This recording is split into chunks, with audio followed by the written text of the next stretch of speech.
allegiance to the U.S. Constitution. A fundamental idea that says that every person, regardless of the background, their origin, regardless of the color of their skin, should be judged by their skills, their knowledge, their attributes. And they're going to be judged by their character, not the color of their skin. Despite the racial discrimination that he faced at home, he fought bravely for our country.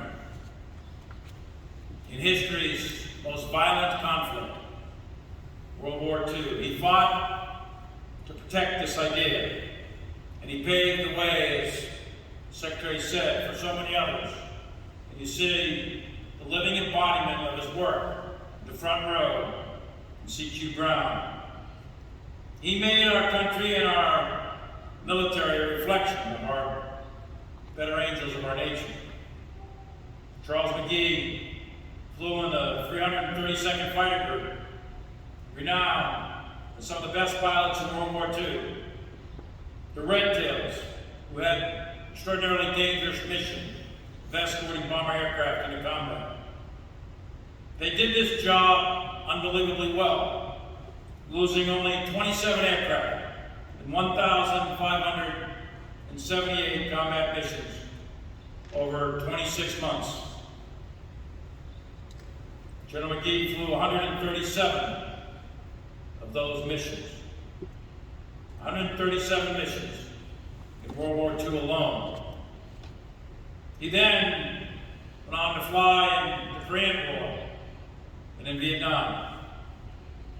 How many bomber crews went home to raise families and to live a long life because of the personal bravery, courage, and heroism and leadership of Charles McGee?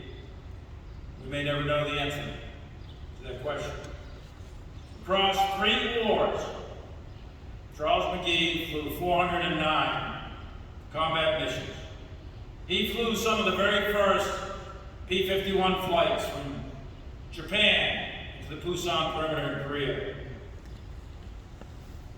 Charles McGee, along with so many other Americans, ushered in an era of unprecedented peace and prosperity for this country and indeed the world, in addition to blazing a path for younger Americans to follow. Charles McGee led change toward a stronger and more effective joint force. And why did he do it? Why did Charles McGee climb into that cockpit and put his life at risk? Why? Because he believed. He believed that you and I, no matter who we are, whether you're male or you're female, he believed that if you're black or you're white, or you're Asian or Indian, no matter what the color of your skin, he believed that if you're a Catholic or you're a Protestant,